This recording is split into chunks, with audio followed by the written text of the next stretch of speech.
live today in an age of science, and we're dazzled by the vast technology it has created. But the elaborate paraphernalia of the scientist is nothing more than a tool for thinking, for a systematic way of looking at things and thinking problems through that we call the scientific method. It is this that has given us the remarkable achievements of science in modern times. What is this scientific method?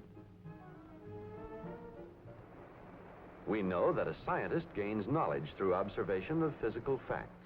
He employs many devices, from the microscope to the atom smasher, to look at physical objects and events.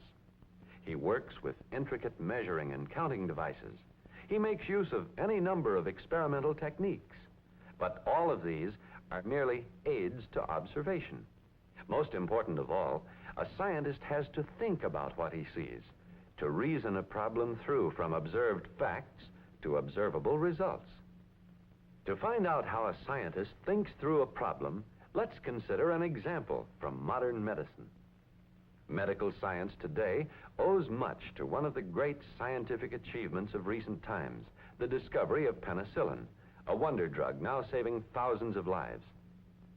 This is penicillin, a powerful destroyer of deadly bacteria that is produced from an ordinary mold.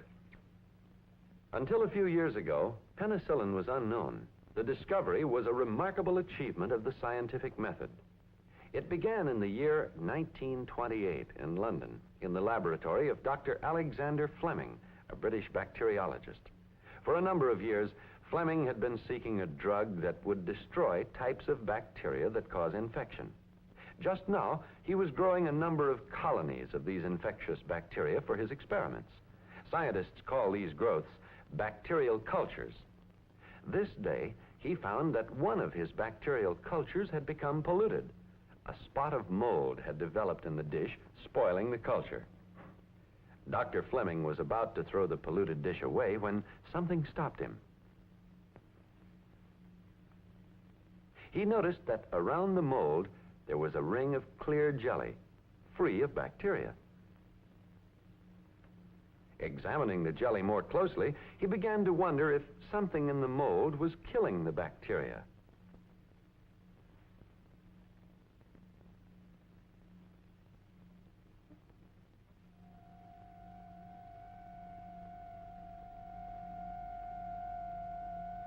Was it possible that here was a substance that could be used to prevent infection? This was a question worth investigating. I say, gentlemen, here's something interesting. Take a look at this dish. This? Oh, yes. It's got a bit moldy, hasn't it? That's too bad. But after all, it happens all the time. No, take a closer look. You notice anything odd? Why? Why? See that ring? Why, yes. It's clear, isn't it? Right. I'd say something in that mold is destroying the starch in that dish. That is interesting. What do you make of it? I don't know. I think it's worth looking into. It looks good. Very good. Well, I say, do you think perhaps there's something there we ought to follow up? Perhaps. And perhaps, gentlemen, we've got a drug that will destroy infectious bacteria. But before we know, we've got work to do. Come in. Dr. Fleming and his assistants undertook a number of experiments to test his idea that the mold might be a weapon against disease. First, they introduced the mold-infested broth into other cultures of bacteria. Later, they found that in many of these cultures, too, the bacteria were destroyed. But Dr. Fleming wondered, if it killed bacteria, might it not also be harmful to living tissues? To determine this, they injected the drug into animals.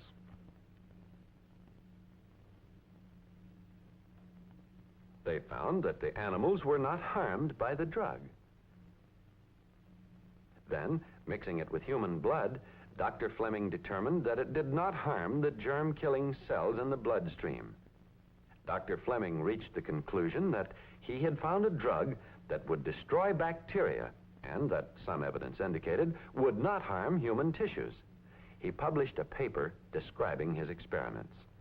But this was only the beginning. 10 years later, another British scientist, Dr. Howard Florey, conducted a number of experiments to verify Fleming's findings. and then, along with other scientists, developed penicillin as a drug of amazing power against disease. But let's review this remarkable discovery method. First, a scientist begins with the perception of a problem. Dr. Fleming had been trying to find a drug that would prevent infection. This, combined with his long training in observation, enabled him to recognize a problem in the accident of the mold polluting the dish.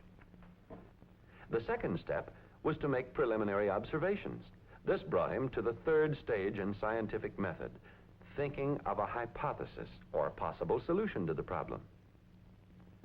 Now came the fourth stage of scientific method, the long series of experiments which Dr. Fleming and later Dr. Florey and others carried on to test the validity of Dr. Fleming's hypothesis. This led to the final stage, the solution of the problem. Penicillin was established as a drug of amazing effectiveness against infection. These, then, are the elements of the scientific method. First, perception of the problem. Second, preliminary observations to suggest solutions. Third, the development of one or more hypotheses. Fourth, the testing of these hypotheses through extended observation or experimentation. Fifth, the choice of a workable solution to the problem. This is the method the scientist applies to any problem in which facts can be observed. And this is also the method of common sense. Thinking people use the same method to solve all the everyday problems having to do with observable facts. For instance, scientific thinking is as necessary to a garage mechanic as it is to a scientist. Well, Joe, she just died on me. I'd say the gas line's clogged. You think so? How do you know? Well, it could be, couldn't it? Yes, it could be, but it could be any number of other things, too. The first thing a mechanic has to do is determine what the problem is. Next, he makes a preliminary investigation to find possible solutions.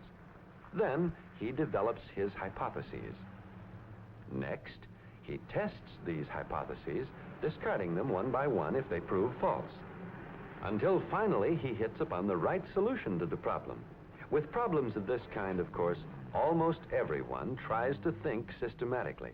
But some people find it hard to apply the scientific method to all the other problems that can be solved through observation and experimentation. Did you hear? There's another epidemic down at the south end of town. Oh, how terrible. You know, I think the town ought to do something about conditions down there. Do something? What can they do? Look at the kind of people that live down there. People? What do you mean? You can't just blame people for bad living conditions, for filth and disease and things like that. Oh, I think you can.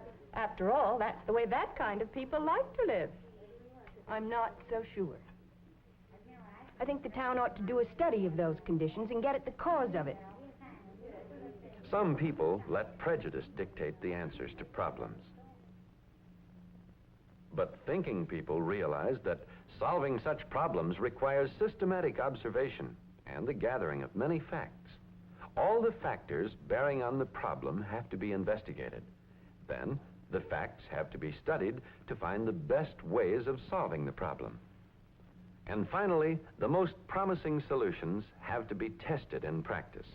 This scientific method of thinking applies to any everyday problem which lends itself to observation and testing, to problems of business as well as to problems of family life, to problems of law enforcement as well as to problems of making the decisions of the community.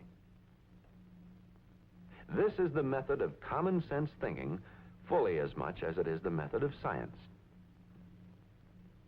But the scientist uses this method for a deeper purpose, to gain an understanding of the world in which we live.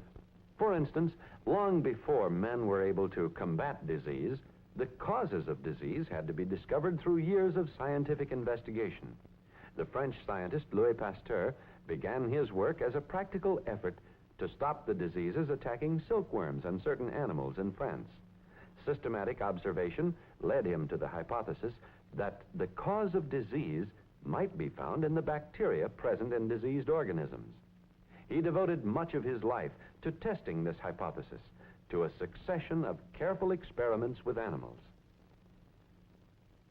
This intensive experimental work eventually enabled him to establish his hypothesis as a demonstrated theory that bacteria are, in fact, the cause of disease.